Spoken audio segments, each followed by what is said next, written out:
ایک عابد بقدر کفایت رزق حلال کماتا اور باقی وقت اللہ عز و جل کی عبادت میں گزارتا تھا۔ حلال دے مجھے ایک مرتبہ مسلسل کئی روز تک اسے کہیں بھی مزدوری نہ ملی اور فاقوں تک نوبت پہنچ گئی۔ وہ خود بھی بھوکا رہا اور اہل و عیال بھی بھوک کی مشقت برداشت کرتے رہے۔ جب معاملہ حد سے بڑھ گیا تو اس نے اپنی زوجہ سے کہا کہ کل میں مزدوری کے لیے جاؤں گا، تم دعا کرنا، اللہ عز و جل تمام مخلوق کو رزق دینے والا ہے، وہ ہمیں بھی محروم نہ رکھے گا۔ اس کی زوجہ نے بھی مشورہ دیا کہ ہم یقین کامل کے ساتھ رزق کی تلاش میں نکلیں گے تو اللہ عز و جل ضرور کوئی راہ نکالے گا۔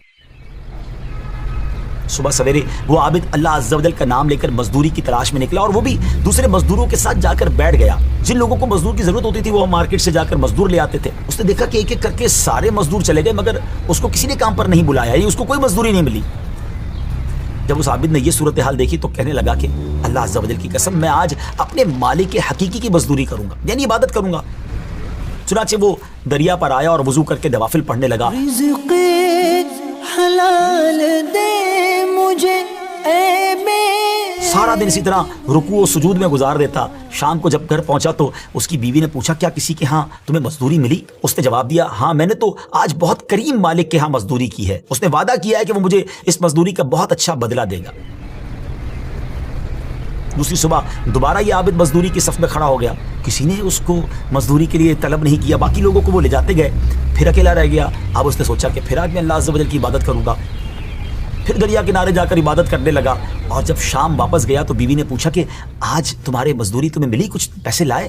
تو کہتا نہیں، میں نے آج بھی بڑے کریم کی مزدوری کی ہے مگر میرے مالک نے انشاءاللہ وعدہ کر رکھا ہے کہ مجھے اس مزدوری کا اچھا بدلہ دے گا، میری اجرت اس مالک کے پاس جمع ہو رہی ہے۔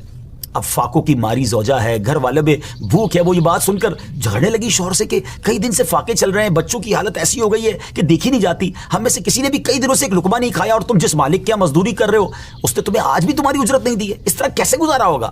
اس پر وہ عابد بہت پریشان ہوا اور ساری رات کروٹیں بدلتے اس نے گزاری۔ بچے بھوک کی وجہ سے بلبلا رہے تھے اور اس کی اپنی حالت بھی قابل رحم تھی۔ بالآخر صبح وہ پھر بازار گیا، مزدوروں کی صف میں کھڑا ہو گیا۔ آج پھر ویسا ہی ہوا کہ اس کو مزدوری نہیں ملی، کوئی بھی اپنے ساتھ نہیں لے گیا۔ وہ عابد پھر اپنے پاک پروردگار کی رحمت سے مایوس ہونے والا نہیں تھا۔ وہ پھر دریا کنارے پہنچا، وضو کر کے نوافل پڑھنے لگا۔ دل میں کہا کہ آج پھر گھر کیسے جاؤں گا، کیونکہ اگر آج بھی کچھ لے کر نہیں گیا تو گھر والے کیا جواب دیں گے۔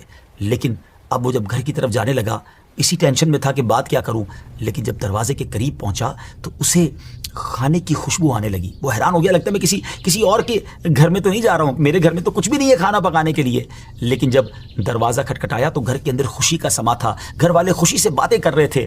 اور جب اس نے کہا کہ یہ سب کچھ کیسے ہوا، گھر والوں نے بتایا کہ تمہارا مالک تو واقعی بڑا کریم ہے، اس کے کارندے آئے تھے، بڑی زبردست مزدوری دے کر گئے ہیں اور انہوں نے درہم و دینار بھی دیے ہیں، عمدہ کپڑے بھی دیے ہیں، آٹا اور گوشت وغیرہ بھی کافی مقدار میں دیا، اور کہا کہ جب تمہارا شوہر آ جائے تو اسے سلام کہنا اور کہنا کہ تیرے مالک نے تیرا عمل قبول کر لیا ہے، یہاں وہ تیرے اس عمل سے راضی ہے، یہ اس کا بدلہ ہے جو تو نے عمل کیا تھا، اگر تو زیادہ عمل کرتا تو تیرا اجر بھی بڑھا دیا جاتا۔ سبحان اللہ، دیکھا آپ نے، یہ تو دنیا میں اس مزدور کے عمل کا کچھ اجر تھا، رب عز و جل اس کا اصل بدلہ تو جنت میں عطا فرمائے گا نا۔ یقیناً اللہ عز و جل کسی کا عمل ضائع نہیں کرتا۔ اس واقعے سے ہمیں یہ بھی درس ملتا ہے کہ چاہے خوشحالی کے ایام ہو یا تنگ دستی کا عالم ہو، ہر حال میں شکر الہی بجا لانا چاہیے، اس کریم رب عز و جل پر کامل بھروسہ رکھنا چاہیے اور اس کی عبادت و ریاضت سے مشغول رہنا چاہیے۔ یقیناً جو لوگ اللہ عز و جل کی ذات پر بھروسہ کرتے ہیں، اللہ عز و جل انہیں ایسا نوازتا ہے کہ ان کے وہم و گمان میں بھی نہیں ہوتا۔